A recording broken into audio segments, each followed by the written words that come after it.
Welcome to Life Transformation Radio.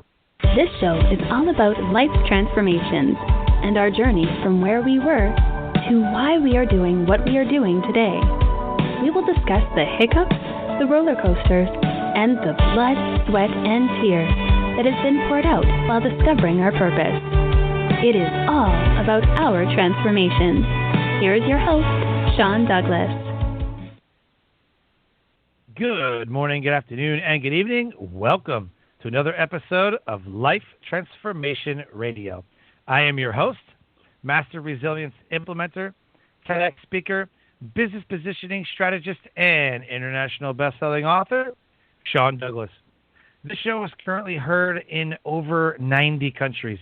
So whether it's your first time joining us or you've been listening to us for some time, I want to thank you for those who are listening from around the world. Life Transformation Radio is all about our transformation.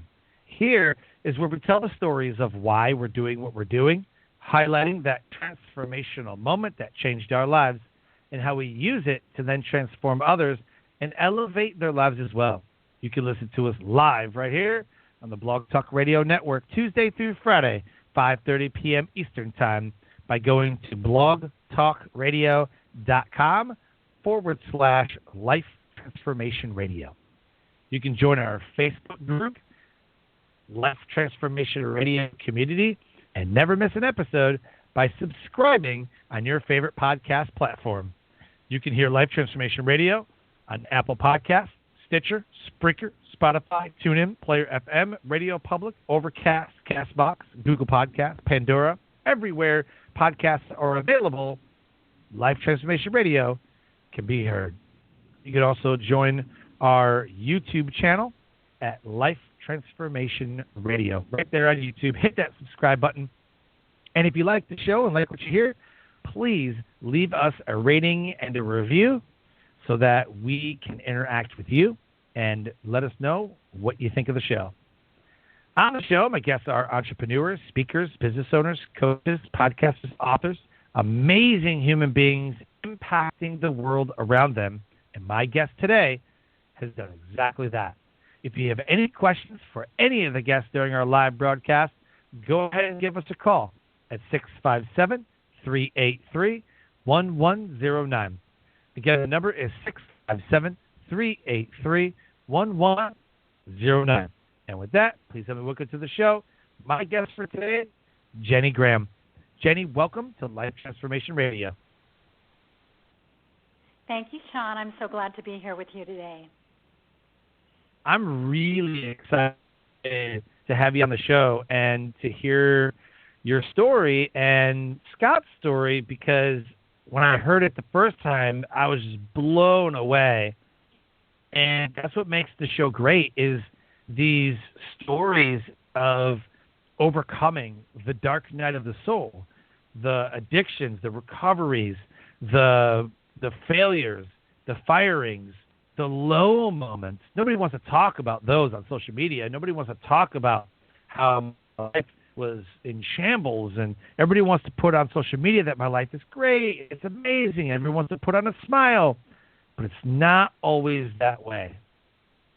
And so I loved hearing your guys' story, and I can't wait for you to tell it today.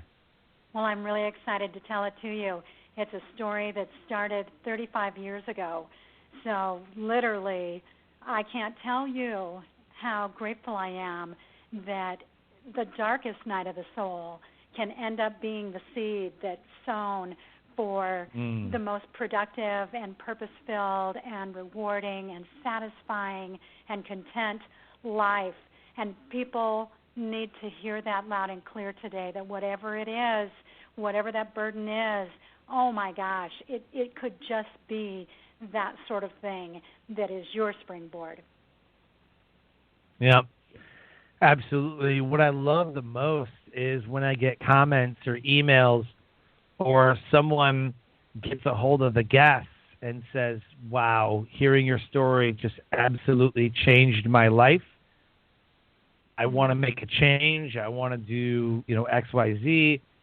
And I'm so happy that I got to hear your show. Or they'll leave a review on Apple Podcasts, and they'll say, man, I was just listening to the show and hearing the guests talk about, like, I went through that. That was me.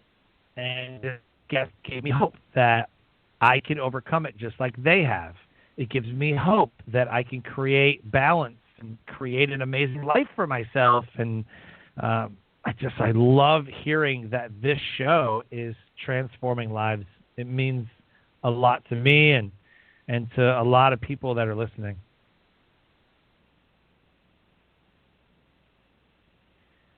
So with that, the title of this episode is Recovery, Protection, and Reverse Carefrontations with Scott and Jenny Graham. Changing the story from despair to relief for families impacted by the wide array of dysfunctions and addictions, certified counselors Scott and Jenny Graham have been in the industry since 1988. They are both in recovery and are seasoned and trusted interventionists, keynote speakers, radio guests, and authors with an unparalleled reputation in the treatment field, providing support, safety, and guidance before, during, and after interventions, transport, family programs, and with their signature sessions of recovery, protection, and reverse carefrontations, they've helped thousands of families like yours overcome the obstacles they faced with a success rate greater than 90%. Go ahead and click on the their link.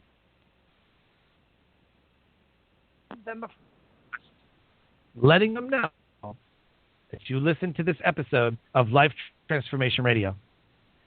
So the first question that I have to ask, and I believe is the most important question you could ever ask yourself, is why? Why do you do what you do? I do what I do because too many people are under the crushing weight of carrying guilt. And guilt is the number one enemy of your peace of mind, of your contentment, of your ability to move on from whatever it is that's trying to choke you out. That we all are consumed with what we believe to be true, and whatever story we're consuming is consuming us. And so guilt just is a sneaky kind of a thing. It just wants to come in, and at first it's a guest at the table, and next thing you know, it's renovating every room in your heart. And we cannot bear up underneath guilt. Guilt just, it makes it difficult to get out of bed. And if we can find a remedy for guilt, we can handle grief, we can handle stress, we can handle all kinds of things. But guilt is what drives people to relapse. Guilt is what drives people to do unhealthy things. Guilt is so much larger of an enemy that I think people give it the respect that it's demanding. And so instead, because it's shameful, people just hide it. And so they're operating on, a portion of the capacity that they're designed to do this life in. So guilt causes us to look, if life were driving in a car, it causes us to look in the rearview mirror instead of looking out and about us to what is and what's next. So it robs us of what's right now and what's next, or it wants to frame it. It wants to constrain it. It wants to define it. It wants to be in charge. And so guilt comes to us whether we're struggling with a loss, whether we're struggling with an addiction, whether we're struggling with low self-esteem. I mean, it comes in every color. And if you get over it, it wants to redo itself and come back at you, from another angle. So we believe that guilt is the greatest enemy of our life, of our soul. And then the second one is complacency. Wow. And then the third one is disconnection, or another word for that would be isolation. So my mission is to give people a remedy for their guilt. And why do I want to do that? That's what fires me up and keeps me going. And it's because I've seen this work. And it's not just this oh, this worked for someone last week. No, this has been working for people for over 3 decades. And we've had the same phone number for over 3 decades. And we have people that come back with a call or a card or an announcement, joyous news that we've helped 25 years ago or 10 years ago or 15 years ago. And so I think it's a worthy fuel in my tank, and it's better than gasoline and electricity. Like, this is what keeps us going. Oh, right. Love it. I totally agree with that. And like I said, I always love hearing how the show affects people. What I love the most is speaking at an event, coming off stage, and there's people just waiting to shake your hand and go, wow, that was so good. Oh, my gosh, that story about this or that. Oh, my gosh, like, I'm going to tell people about this. If you have a card, can I contact you? What else can you speak about? That's my favorite question. What else can you speak about? Where else do you speak? What else can you do? Like, they're looking for ways to get your message out. And so those are the people that I absolutely love. And it makes me feel good. Like, I look for the nods in the audience. Like, yeah. Like, okay, they're getting it. Like they're the ones that need this. And then I'll make sure I study that person so that if I ever run into them later, I could tell them, like, I loved that you were nodding. I love that you were, like, in agreement, or that you were understanding, or we were in that moment of understanding.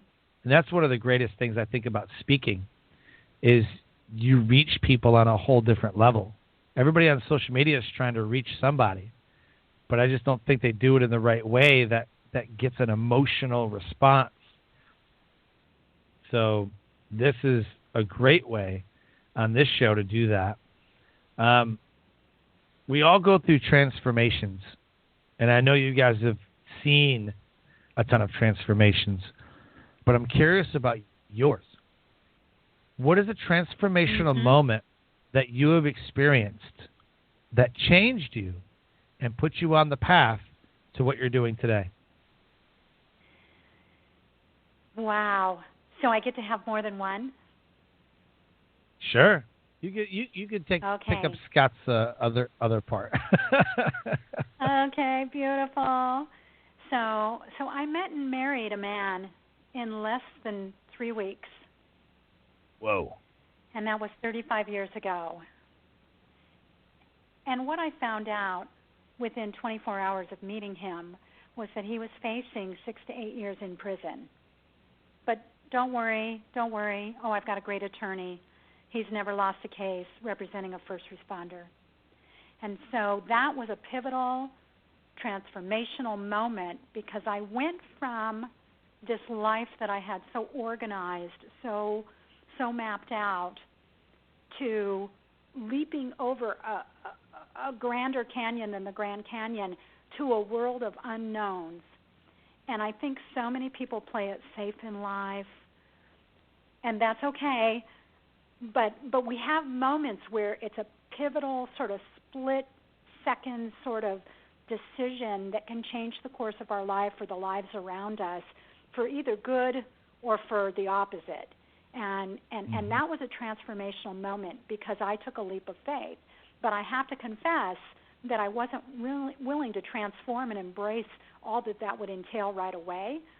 I wanted to do that, but still play it safe. So I literally didn't tell anybody that I met and married this man that was facing 6 to 8 years in prison. And I actually took his brother to the Christmas party at work while Scott was incarcerated because he looked enough like Scott that I could kind of whirl him through the party and no one would ask questions. Hey, where's that husband of yours, right? And so this is something that's part of my mission is that I think people who are either married or related or working with someone who they're quote-unquote covering for, that they lead a double life.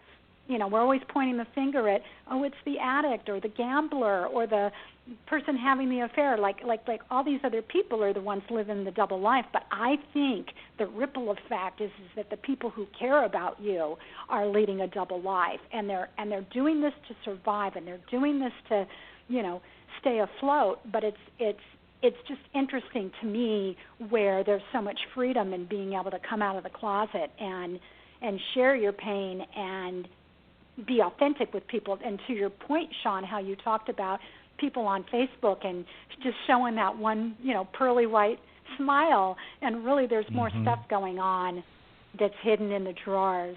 And so it was a transformational moment to meet him. When he was finally sentenced, he was in a huge court case, made ABC, NBC, CBS as he was arrested, making that national news for all the wrong reasons. But his court case was dragged out for 15 months to get it out of the limelight. Wow. And on that day that he was finally sent, and I met him in the middle of that, so I met him about 8 months into that, and then almost 8 more months before he was sentenced, actually. So in that middle part is when I came into the picture. So now we've been married a few months. He's in court every 2 weeks. We're just like working this thing out called, being newlyweds.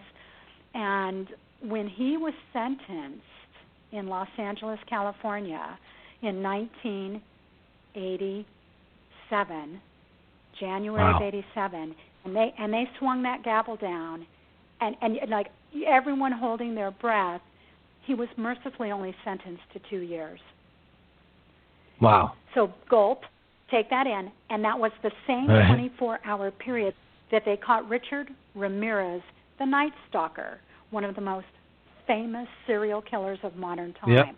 And so they put Scott in the cell next to Richard. So over the next couple of weeks, I would see Richard Ramirez almost on a daily basis as I would come to downtown Los Angeles to visit Scott for my 15 minutes of connection, because they were in the cells next to each other. And both men were in special custody or special, I forget the wording, but it's where you put the people who can't be in general population because someone will kill them in general population. Because just to add to Scott's story, he was undercover, vice narcotics, Sunset Strip, highest rated crime area in all of Los Angeles is this portion of the Sunset Strip known as West Hollywood. And so because of Scott breaking arrest records, guess what? There were a lot of people behind bars who would recognize his face and want to take him out.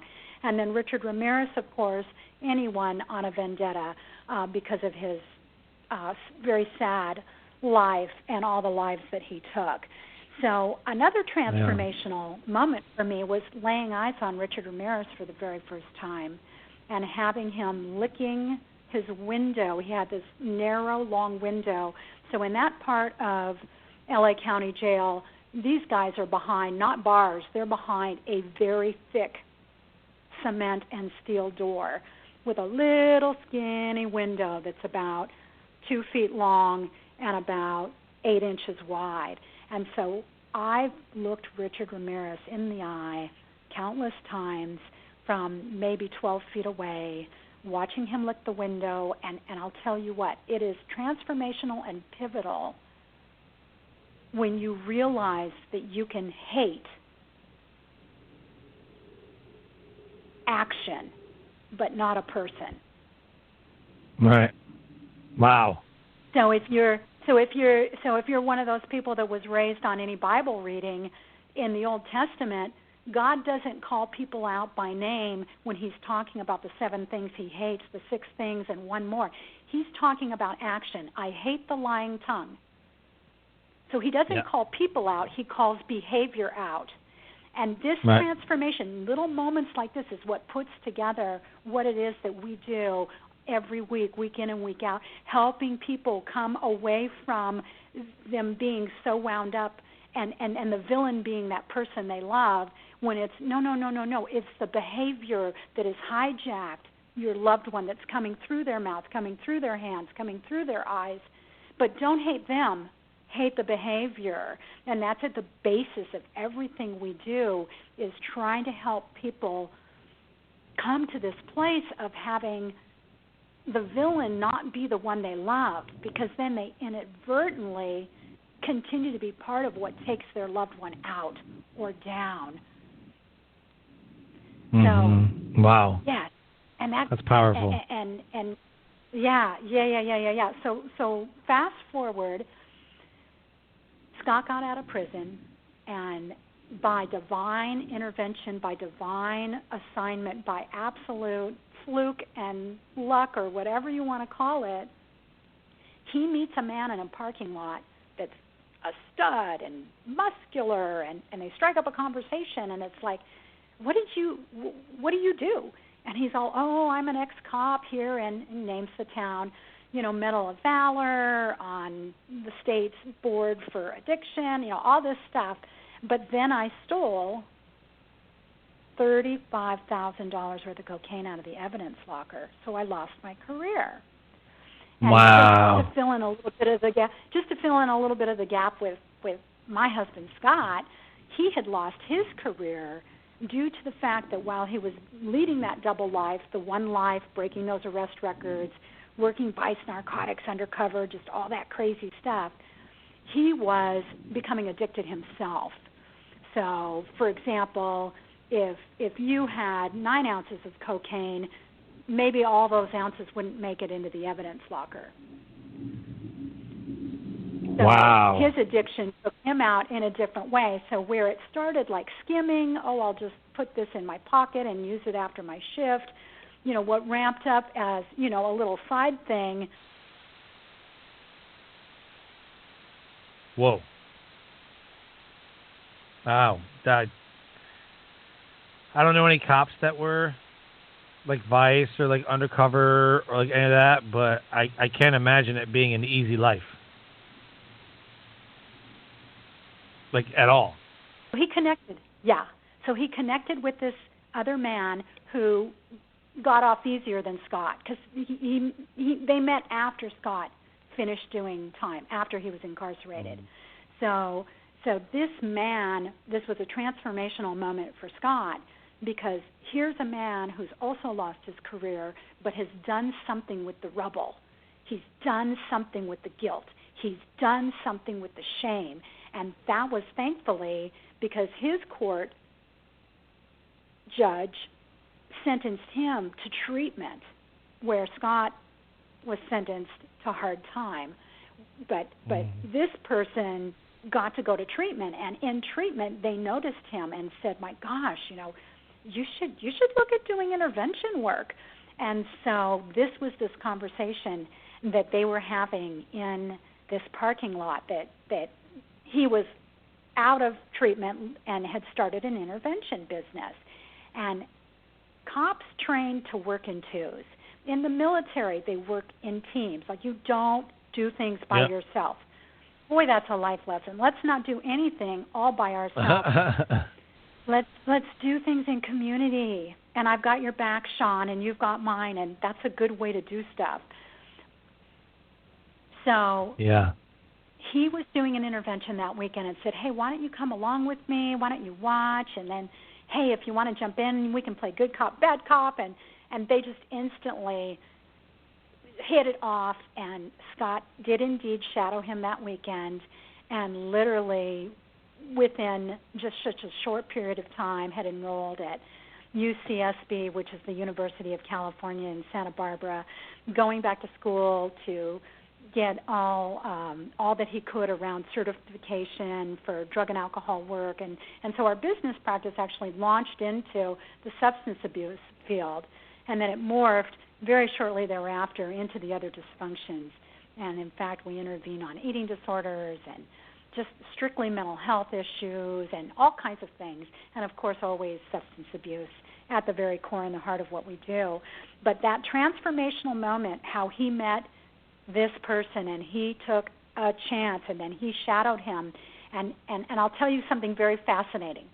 So the first day that Scott went to school at UCSB to start off on this, getting this education, I packed his lunch, and, it was just so surreal. And it's like, have a good day in school, that kind of a thing. He comes back from school, and it's, well, what did you learn? Like what was the best takeaway for your very first day?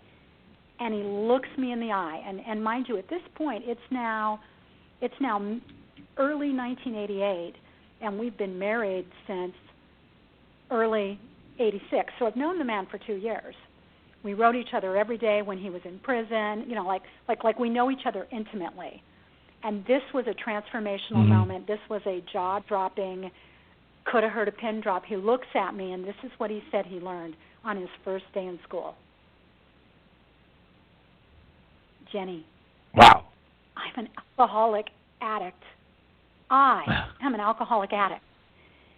And let me tell you, this was a happier day for me than the day I said I do, than the day he got out of prison, than the day I would give birth to our child. There is no day in my entire 35 years of knowing this man that compares with the transformational moment of him getting that epiphany. Because I know so many listeners out here love somebody who does not grasp that something has their loved one. They know, but their loved one doesn't know. I'm in the grips of X, Y, or Z. Yeah.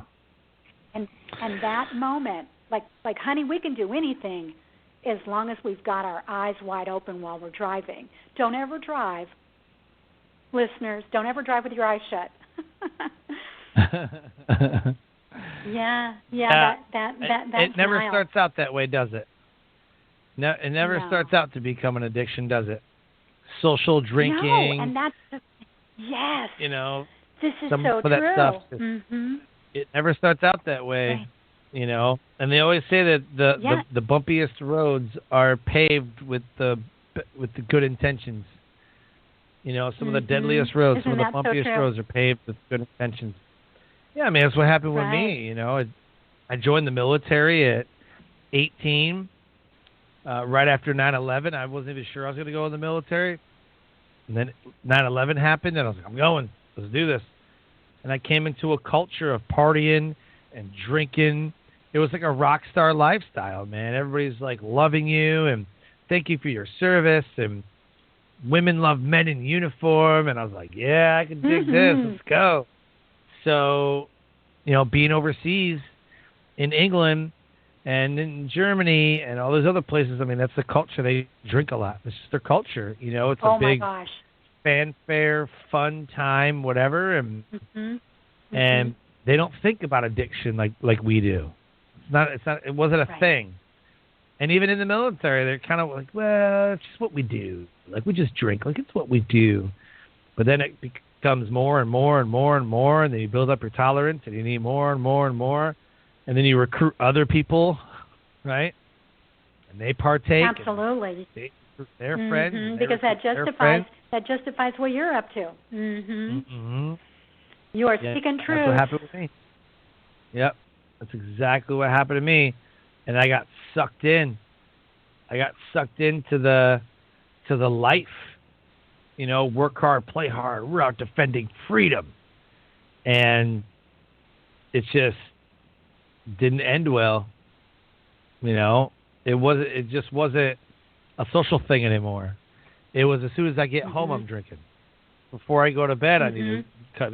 When I wake up, grab a beer, let's go. I mean, that's just what I did. And yeah, that wasn't good. Did not end well. So you were fortunate because you hit a turning point. Notice I didn't call it a rock bottom, which is a phrase that we could have a whole other show about. Yes, we could. And it would be fun to bring Scott back and do that. You were fortunate because you had a turning point. And so, again, I think of how many listeners where they're hitting their maximum, they're hitting their absolute, go ahead and call it a rock bottom, of being able to withstand someone they love, doing what you just talked about. What started off is now ramped up, and now it's all the time. And, you know, now they're putting that vodka in their water bottle so that it doesn't look odd for them to be chugging something at 10 a.m., et cetera, et cetera. Yep. But you've got people listening, because we have both extremes in the people who we meet and help, and you'd be shocked. Like there are functioning people, and you're all all about, will they ever hit that rock bottom, that turning point? They're a CEO of one of the biggest companies traded on the New York Stock Exchange. They are one of your favorite coaches for an athletic team that you cheer on that was on TV last month. They are, I could go on and on with the stories, and this is the great divide that if any listener thinks, no, it's only the non-functioning, it's only the one that can't get out of bed, they're in every bit as much of need of help. And so I'm not saying there's anything less important about interrupting that person who is looking like they can't get out of bed. I'm saying don't diminish the need for someone within your reach that is still functioning, because their situation could be just as much of a tragic story in the very next chapter. Absolutely. Yeah, I believe that wholeheartedly. I always say that you never know what someone's carrying around with them, and you never know what someone is struggling with. So many people are really good at being fake, hiding emotions, hiding stress, hiding worry. Yeah. And you never know what you might say or you might do that will change someone's life. I appreciate you saying something that to keep in mind. because I'm so glad that you said that, and I want everyone who just heard it to tattoo it on their mind and just chew on that, because your world around you is sending you the opposite message of having you detach, let go. They need to want it, and so instead, you, Sean, are presenting a case for widening our awareness around us, like who around us can we impact, influence, encourage, lift up. There's someone within my reach that I can empower, and so I absolutely detest a message of powerlessness. You're powerless. You're helpless. That's actually very bad intel, and we are not going to win any wars running on that. Right. And so the key is I don't want to insinuate that you have power over people. Like, that's not healthy. Don't be having power over people. That's that dictatorship. That's that, that's not healthy. I'm saying, how could we gently empower, hear what's not being spoken, just like what you said right before we came on the air, right before we jumped on this call.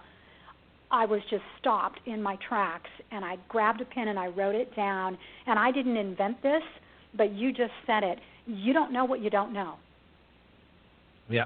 And so so for you to be saying that you don't know what people are carrying, you don't know what people are struggling with right around you, that today, if any of you are going to drive somewhere, like, stop when you stop and look at the car next to you, because people are so engrossed. They're looking down at their phone at the stoplight, right? They're answering a text. They're looking at Facebook. Like, look at the people around you. Look at that grocery store person under this COVID stress. Like, everyone around you, we don't know what we don't know. Exactly.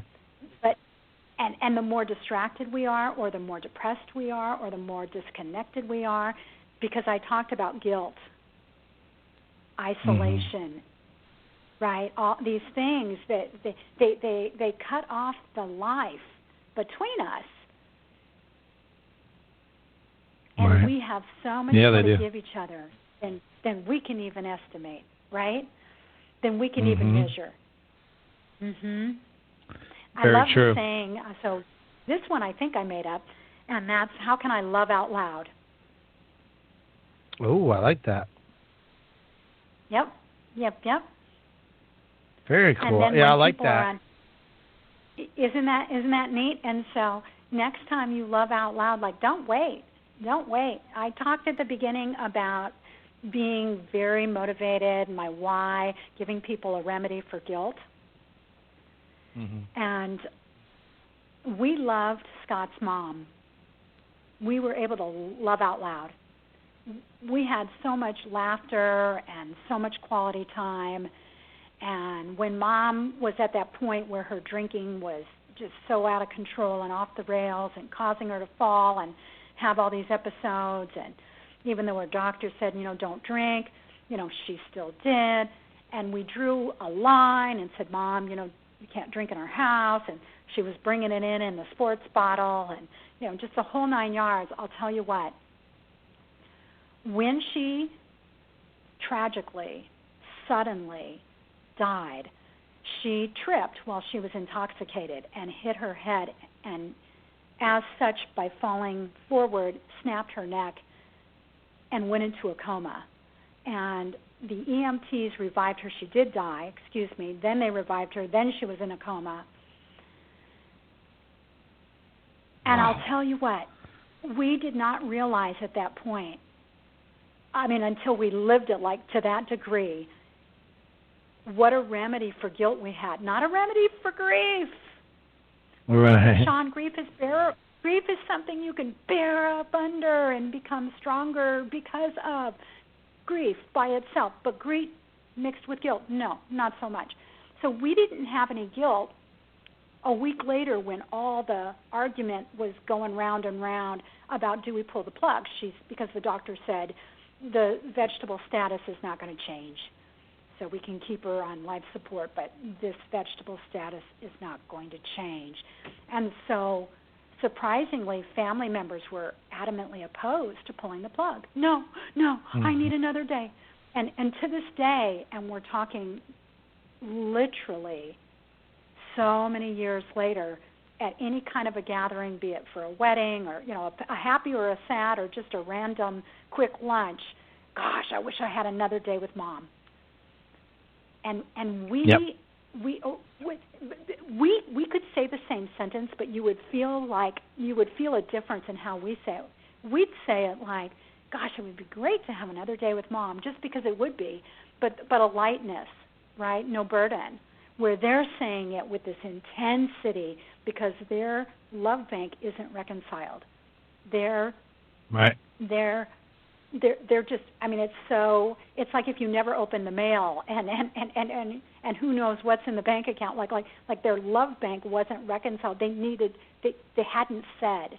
So what if every one of us could say about everyone we loved that when they left the earth, we never said, because it was true, we wouldn't be the ones saying, I wish I'd told you. I wish I'd have told you. I wish I'd told her. So we're in the business of helping people reconcile those accounts, love out loud. How do I share if it's something that's hard to share? And that's we could spend a whole nother time together talking about how do you love people to life instead of loving them to death. And that's at the heart of what we do. Wow. It's a great mission to be on, and I'm sure you're reaching so many people who are desperately searching for something. I was there. Got to a point, I'm like, there's nothing I can do. I've dug myself so far into a hole. It was like, what do I do? How do I overcome this?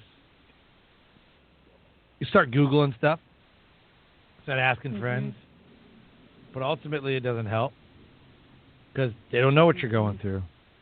And you don't really want to say too much because then you feel ashamed that it got to this point. You don't want to say too much because you don't want other people to know. So you just bottle it in and you hide it. It's crazy. And eventually you either implode or explode or expire. Yep. And all three of those all three of those are preventable. But not without the loving care and courage of like you had, people who were willing to step in and give you a hand out of that quicksand. Yep. Wow.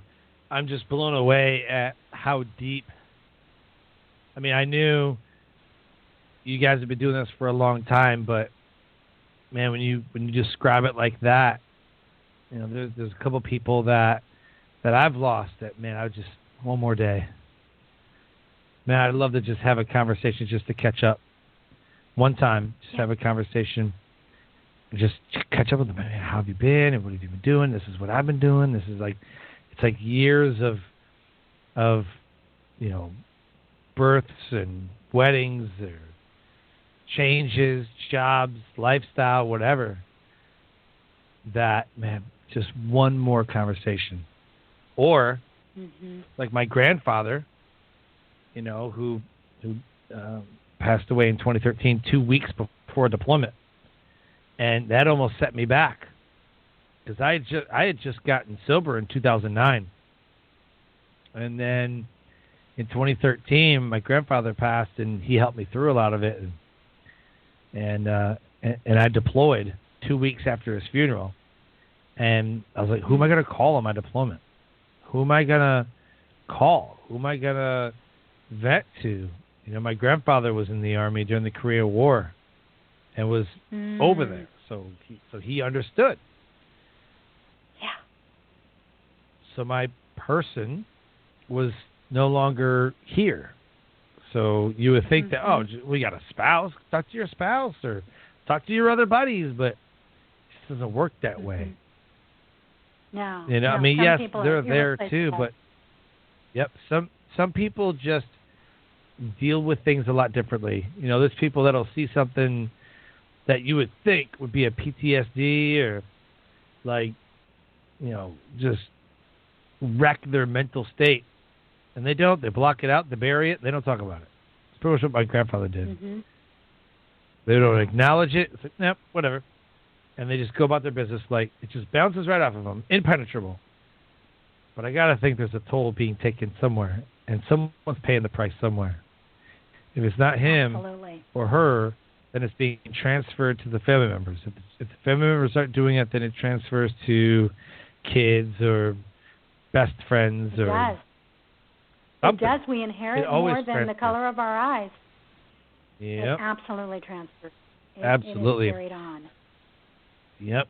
So in the final minutes of the show, I'd love to know how you and Scott elevate the world around you. So along those lines of helping people love out loud and love each other, loving someone you care about to life versus loving them to death, we have for decades been helping families either with reconciliation work or with initial quote-unquote interruption or intervention type work to such a degree that government agencies, hospitals, treatment centers, hotlines, not every single one because we'd have to have a staff of 1,000 because there's lots of resources out there, but there are a handful of those that give out our number, and we have just counted it as a privilege to encourage people, talk to people. We'll talk to anyone for 20 minutes, 40 minutes, an hour for no charge, for no obligation, with no expectation of providing any kind of services for payment. And we're just on a mission to change the world one family at a time, one life at a time, in changing the paradigm that people have around not having those tough conversations. So we don't want people to wait till someone's hit rock bottom, because rock bottom could be ashes in an urn on your mantle. Yeah, very true. Wow. So our website has a free PDF for the 3 mistakes well-meaning people make when they are planning an intervention. That's one thing that we've got. Long range, besides having had the same phone number for decades and doing that work of encouraging people can get our boots on the ground, and we have worked almost all over the world. We've had calls from Dubai, and they've not followed up, but having worked in Taiwan and Europe and Canada, I've had 6 Canadian work permits. Due to COVID, I'm not working in Canada currently, but in the United States. We are first phase workers, so we're already fully vaccinated.